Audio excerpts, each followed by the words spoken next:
One of the biggest mistakes in the business is believing that solving more problems create better companies. In reality, it doesn't. In fact, the companies constantly solving problems are often the companies with the weakest architecture. I want you to think about that for a moment. If you are solving the same problems week after week, day after day, month after month, year after year, are you actually solving them? Or are you temporarily suppressing the symptoms created by deeper systems that create those problems? That's how most founders operate. They mistake activity for actual progress. A customer maybe complains, they solve it. Employee quits, they replace, they hire somebody else. Revenue drops, they launch another ad campaign. Operations become really chaotic, they buy another piece of software. Sales start to slow down, they rewrite the entire sales script. Every day becomes an endless cycle of reacting.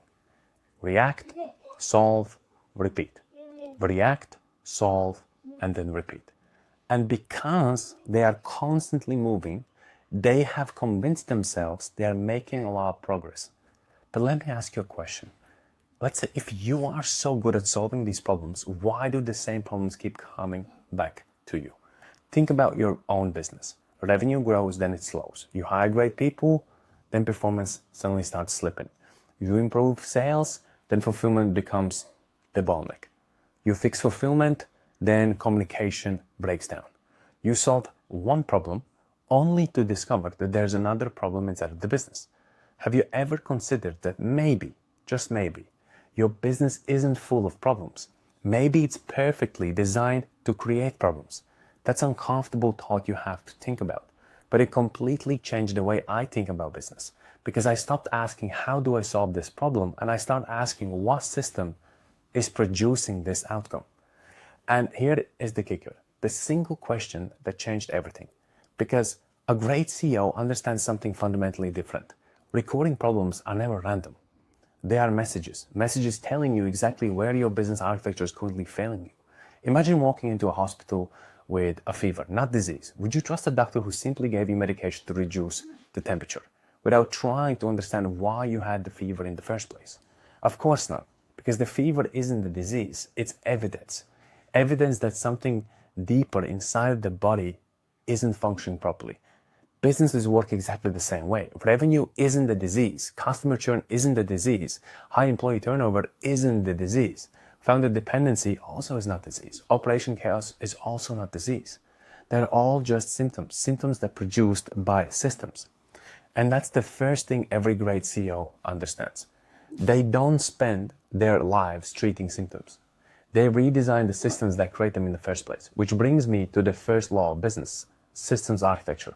Every outcome is produced by a system. Every dollar of revenue, every customer retained, every employee who leaves, every delayed project, every operational bottleneck, every cultural issue, every result inside your business is being produced by underlying system.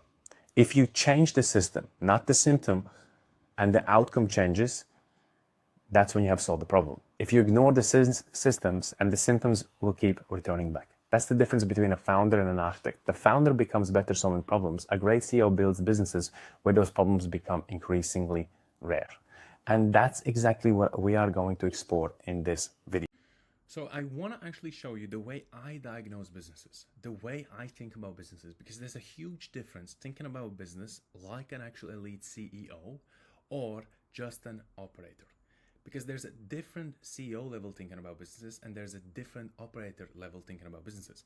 The CEO level thinking about businesses is that we are focusing on future problems and solving tomorrow's problems, not today's problems.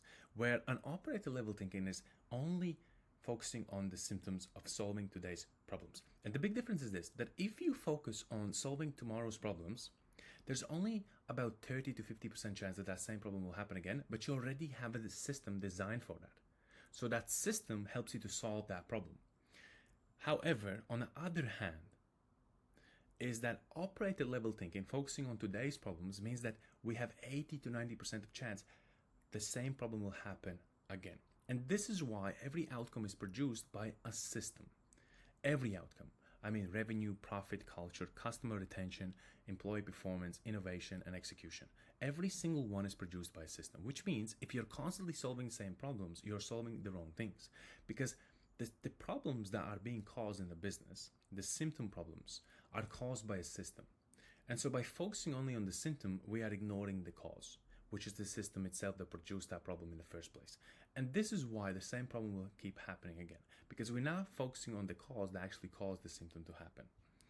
So I want you to look at a mental model 1, okay? And this is a lot of founders make this mistake. The symptom fallacy is believing the visible problem and believing that that's the actual problem. So let's say, for example, your revenue drops and you suddenly think that you have a sales problem. But in reality, it could be maybe that the leads that are coming in are not qualified to speak to you. Maybe your positioning is wrong. Maybe your offer is wrong. Maybe your sales, not the sales problem, but maybe it's the way you have built a brand in the marketplace. There could be other lot of things. There could be maybe that you're not collecting a lot of cash. Maybe you're collecting a lot of clients and they're paying you in monthly installments, and some of those monthly installments they cannot pay you. So maybe it's not the sales problem itself. Maybe it's the fulfillment problem. Maybe it's the employee problem. Maybe it's somebody else's problem. Not always the sales problem itself. Let's say a customer leaves and you think suddenly it's a fulfillment problem. But I would ask you, what were the expectations set? Maybe the expectations weren't set correctly. Maybe the onboarding failed to set the right expectations. Maybe the communication failed. So it's not that maybe that it's a fulfillment problem. Maybe it is a fulfillment problem, but we need to look at where the actual cause happened. Let's say employee quits and you think, oh, I have a hiring problem. I need to have A players inside of the business. But is it really that it's a hiring problem? Maybe you didn't have the right system to place that hire so they can become success. You see a lot of employees leave where they cannot see a future in the company. And when they don't see the future in the company, that's the moment when they consider leaving the company. It's because the company hasn't placed that hire into a system that can produce success for that specific hire. Yes, sometimes it's true. We may hire somebody and they're not the right person for the job. But most times, in most case scenarios, I have seen that when somebody is hiring somebody, they're just hiring because they are hiring from a place of desperation. So when somebody gets hired, they just hand them over chaos. And then they expect that specific hire to operate in that chaos and succeed. But there was no definition of what success looks like, what a failure looks like, what a system that you'll be operating, what you should know, what you should not know, what you should do, what you should not do, what are the roadmap for actually fulfilling this role and how you can become successful. And when you don't have none of this, you're just placing somebody in, that's usually when the failure happens.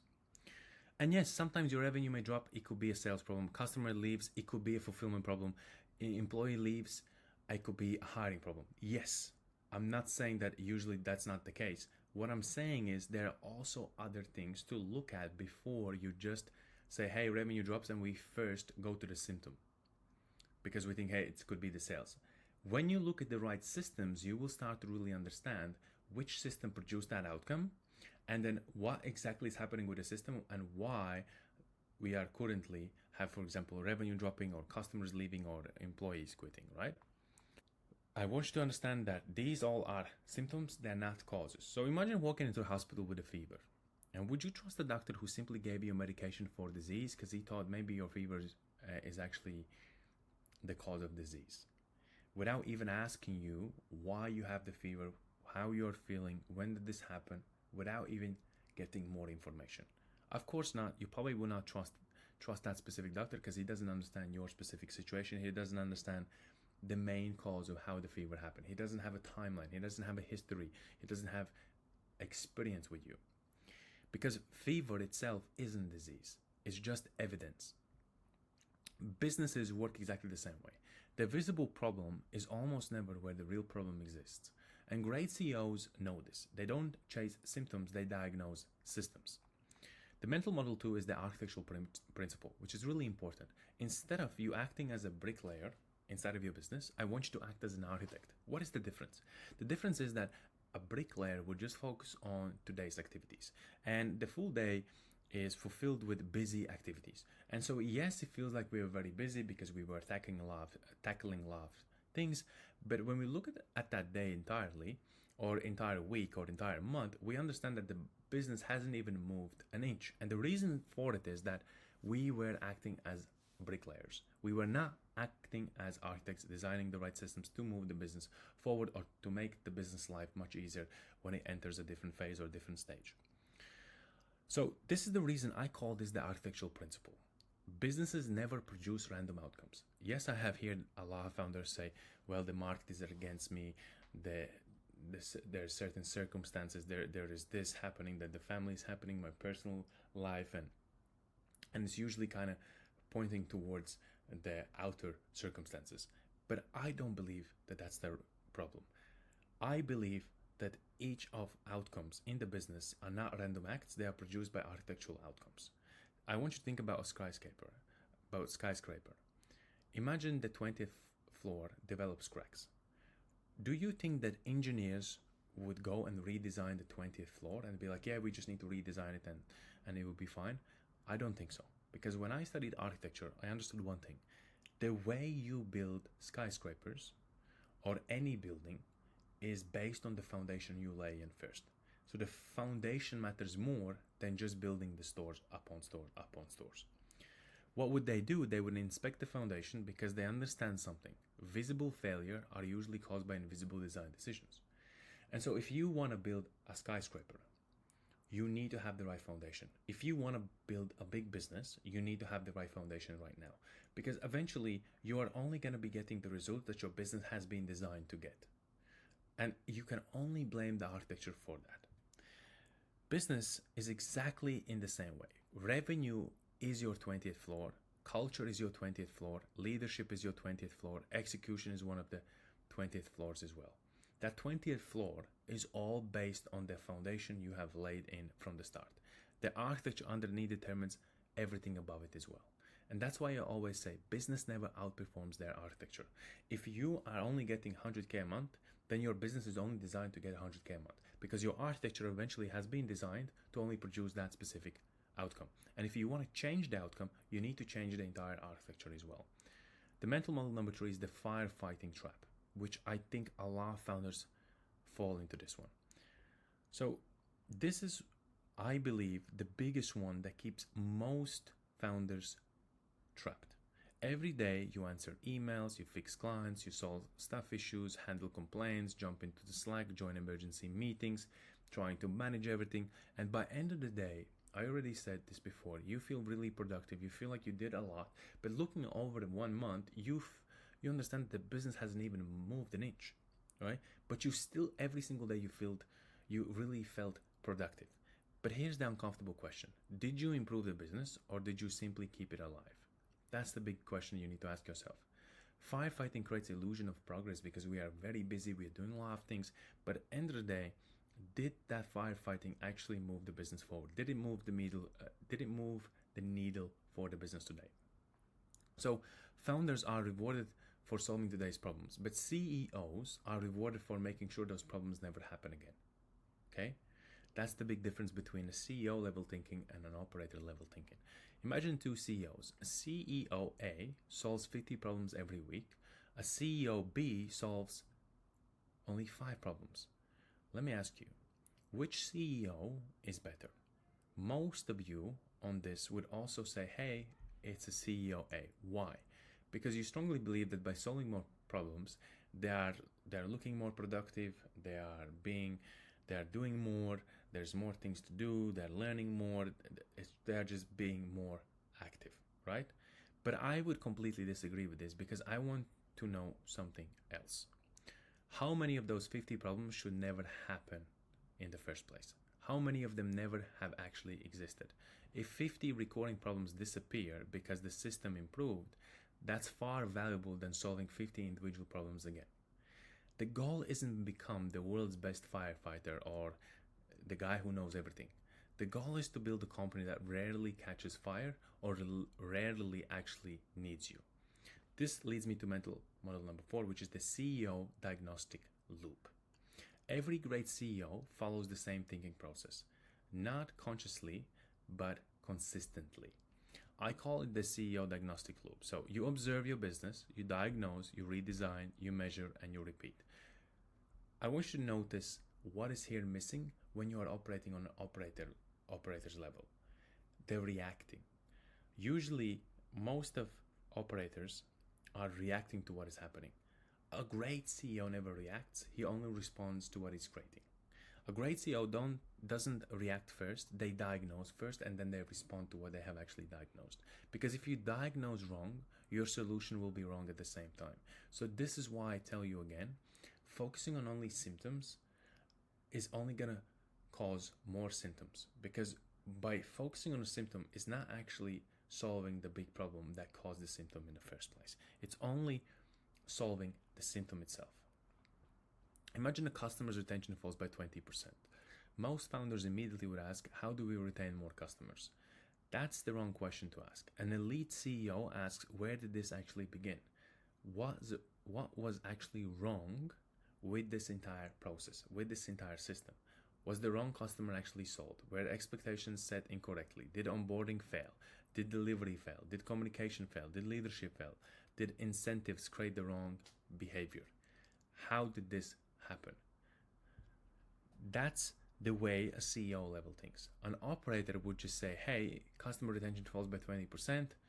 We need to improve our fulfillment. We would just need to improve our fulfillment and we need to tighten up the communication. That's it. But a great CEO starts to really diagnose from point Z to point A. He re-engineers from where the customer has to be to where the customer is now and how he came in. Instead of saying, well, the customer was here, he came in, and then this happened. He re-engineers everything. Which leads me to mental model number 5, which is the constraint lens. Every business has thousands of activities. This is why Steve Jobs said, I can do hundreds of things, but I only choose to do 1 to 3 things, because those 1 to 3 things are what gonna move the business forward. So every business has thousands of activities, but very few constraints. The question isn't what should I improve? The question is what single operating system is limiting every other operating system? If your revenue operating system is weak, everything will else suffer. If your people operating system is weak, everything else will suffer. If your technology operating system is fragmented, everything else will also slow down. The fastest growing companies don't improve everything, they improve the constraint itself. So before you solve another problem this week or next month or this month, ask yourself these questions. Am I looking at the symptom or the system that produced that symptom in the first place? What operating system produced this outcome? What assumption allowed this problem to exist? If this happened 100 more times, what would it tell me about my actual architecture of the business? If my company doubled tomorrow, which operating system would fail first? And if I disappeared for 30 days, what problems would suddenly start to appear? These questions, you can pause the video, you can take them down.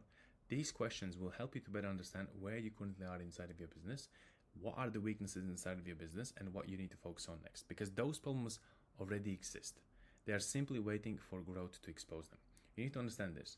Maybe your business is completely moving smoothly right now, but as you add more growth, as you add more scale, eventually your business will show you how strong was your foundation. And if you had a weak foundation, it will start to expose your business to the growth itself. Which leads me to law number 1. Law number 1 is every problem is an output of a system. Problems don't appear randomly. Every recurring problem is produced by the system designed to create it. So most founders ask, how do I solve this? A great CEO asks, what system produced this outcome? Revenue isn't random, like I already mentioned. Culture isn't random. Customer churn isn't random. Late projects aren't random as well. They're outputs. If you change the system, the output changes itself as well at the same time. Which leads me to law number 2. Symptoms are expensive. Systems are permanent. Treating symptoms creates temporary relief because it's like, hey, we solved the problem, we solved the relief, we solved the symptom. Redesigning systems creates permanent change because you allow that problem to disappear.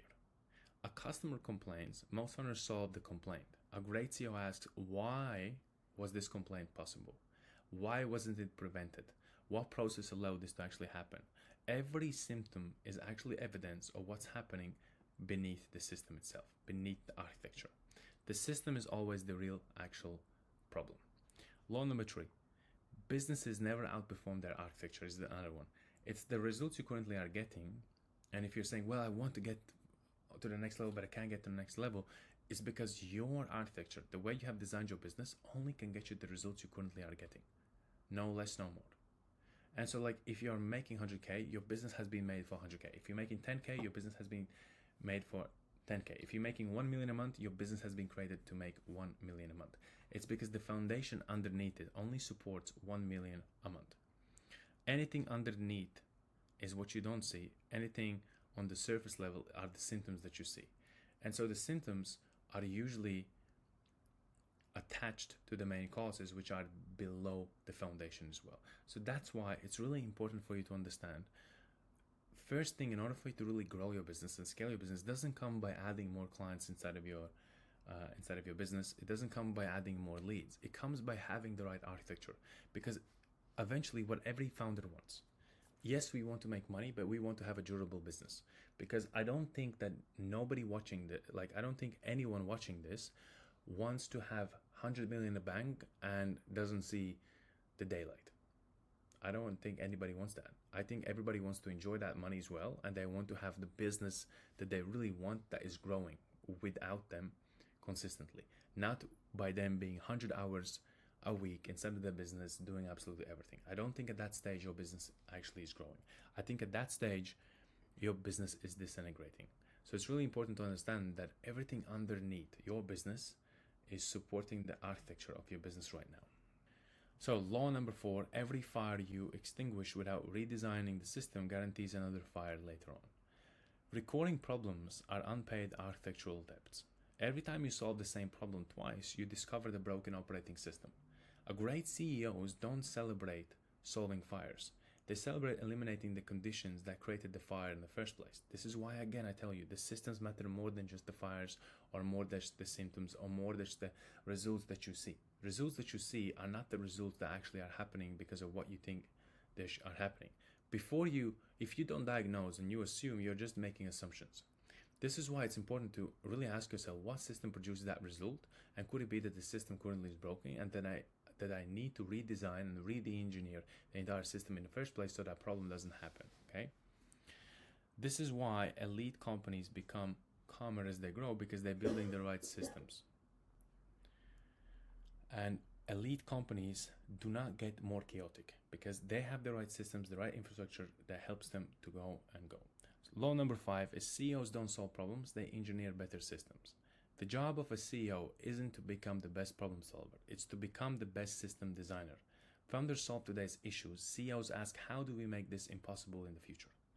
What do I need to design so this doesn't happen again? And that's the shift from an operator to an actual architect, from reaction to actually designing, from management to engineering. And this is what you need to understand when it comes to actual CEO level thinking. CEOs don't solve only the symptom problems. They actually engineer the systems what caused those problems happen in the first place, so that it doesn't happen again by redesigning, re-engineering the system in the first place. If you really enjoyed this video, if you felt like, wow, this opened my perspective, now I understand things differently, I need you to subscribe, because if you watch this all the way to the end, subscribe right now, comment down below if you need any additional help. I will reach out to you, probably down in the comment section as well, and I will help you.